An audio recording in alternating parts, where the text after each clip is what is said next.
शंकराचार्यों से इन्होंने जाके इंटरव्यू लिया, बड़ी मेहनत करी, और फिर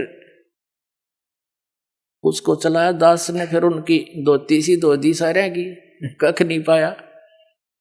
अपने आत्माओं, एक इंटरनेशनल स्तर के चैनल है दोनों, जी जागरण और ये साधना। डिश टीवी पे यू चल है, एयरटेल पे यू, और बाकी बहुत स्थानों पर केबलों पर आता है, और सब पे आध्यात्मिक ज्ञान चर्चा चला दी। और उनके मुंह में जबान नहीं रहा, सदमा सा हो गया सबके, सांस नहीं काटते। बोलो बताओ, या तो मैं गलत कह रहा हूं तो बताओ, रामपाल गलत कह रहा है बताओ कितने फ्यूज हो गए वो सारे। कहते हैं तारा मंडल बैठ कर चांद बड़ाई खावे, उदय भया जब सूरज का स्यों तारों छप जावे। और ज्ञान सब ज्ञानड़ी कबीर ज्ञान सो ज्ञाने, जैसे गोला तोब का अब करता चले मैदाने। अब ये सब मैदान छोड़कर भाग गए जितने संत हैं, बोलते क्यों ना, जवाब दो। तो इससे बुद्धिमान समाज समझ जाएगा कुछ दिन में कि कख नहीं इनके पास, और बुद्धिमता इन महापुरुषों की ये होगी। ये स्वयं कह दें भाई कोई बात ना। देखो वही सदग्रंथ हैं जिनको मान्य मानते थे, उन्हीं में प्रमाण दास ने दे दी। ये सच्चाई है तो इन्होंने भी कहना चाहिए इस बात को। और कोई इसमें हार जीत नहीं होया करती, हार जीत तब मूर्ख आदमी बनाया करे। हम परमात्मा के बच्चे हैं, सारे कष्ट पा रहे हैं यहाँ पर, और इनका बहुत बड़ा उपकार हो जाएगा जब अपने मुंह से जल्दी कह देंगे ना, तो सब समझ जाएंगे वे सचमुच सच्ची कहे हो। क्योंकि कुछ एक संतों ने तो ये कह दिया है कि रामपाल की पुस्तक नहीं पढ़ना, रामपाल का सत्संग नहीं देखना। तो क्या वो मित्र है उनके? वो तो दुश्मन है। सबका सुनो सत्संग और कंपेयर करो, सबके साथ तुलना करो, तो संत नहीं है। जैसे ईसा मसीह जी ने कहा था कि ये तुम्हारे जो गुरु हैं ये तुम्हें बहुत अच्छे लगते हैं, बड़े शरीफ दिखाई देते हैं, पर ये तुम्हारे दुश्मन हैं। ये भेड़ नहीं, ये भेड़िए हैं। तुम इनको भेड़ समझते हो, ये भेड़िए हैं, तुम्हारे जीवन का नाश कर रहे हैं। हरी नहीं बात था, उसको क्रश करवा दिया था। वो उपकारी आदमी था, और उन दुष्टों ने अपना, क्यों उसमें शिक्षा थी को नहीं, राजाओं को बका दिया, प्रजा को बका दिया, और उस महापुरुष को क्रश करवा दिया, उस महापुरुष को। और वही तरीका दास के साथ अपनाया था करुथा कांड कराने के लिए। लेकिन अब मालिक का साथ था हमारे, और उसका वचन था, प्रमाण हमारे साथ थे, सीडी हमने बनाकर समाज में भेज रखी थी।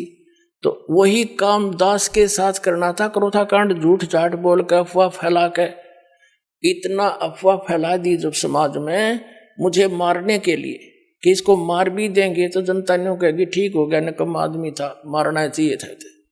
उसी उद्देश्य से उन्होंने फिर आक्रमण किया करोथा आश्रम पर। इस मुख्यमंत्री हरियाणा के भूपेंद्र सिंह हुड्डा के कहने से, क्योंकि ये भी आर्य समाजी है।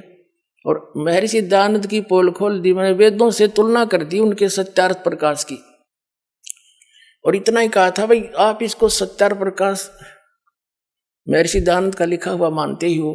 और ये महर्षि दयानंद कहता है कि वेद सत्य है, वेदों में जो लिखा है वो मुझे मान्य है, और इसके अतिरिक्त मैं किसी की बात को स्वीकार नहीं करता। तो वेदों से तुलना कर दी कि महर्षि दयानंद कह रहा है कि परमात्मा पाप नाश नहीं कर सकता। ये दुर्वेद अध्याय नंबर 8 के श्लोक नंबर 13 में स्पष्ट किया है कि परमात्मा घोर पाप भी नाश कर दे साधक के। फिर वो भगवान के साथ जो पाप है नाश नहीं कर सकता, वो साबुन के साथ जो मैल नाश नहीं कर सकता, फिर साबुन भी क्यों कहते हैं उसको? ऐसे इसके ढेर सारे प्रमाण वेदों से ही कैंसिल कर दिया। ये कति फ्यूज हो गया। इन आचार्यों ने पता चला कि ईब तुम्हारी रोजी रोटी जावेगी, जय हमारे अनुयायियों को पता लग गया। इसलिए इन्होंने उनकी जनता का दिमाग बदलने के लिए मेरे को बदनाम करा, छक के इतना बदनाम कर दिया कि घर के भी नफरत कर दिया आदमी थे, जो इतनी भी झूठ होती हमारे अंदर। लेकिन आज वही रामपाल है, शिखर में जाएगा यो ज्ञान। हाँ, पता लग जाए सबको।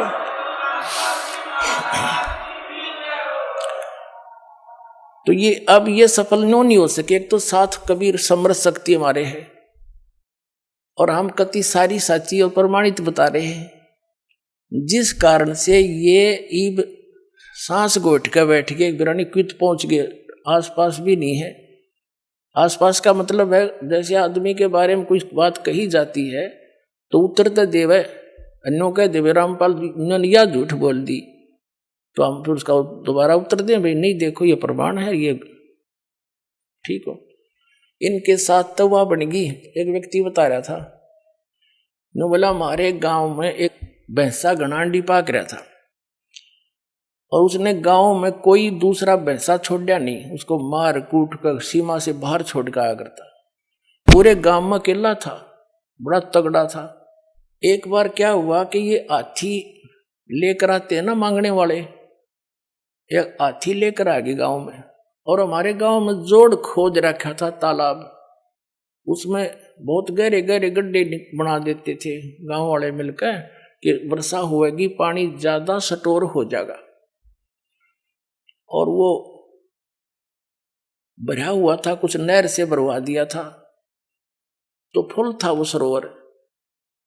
हाथी वाले आए, उन्होंने अपना सारा दिन गांव के नगर में कुछ मांगा मूंगी करी, हाथी दिखाकर वो दाने दूने कपड़े लेते और फिर वहां बैठ के तालाब के किनारे आप खाना खान लग गए और हाथी छोड़ दिया उस तालाब में।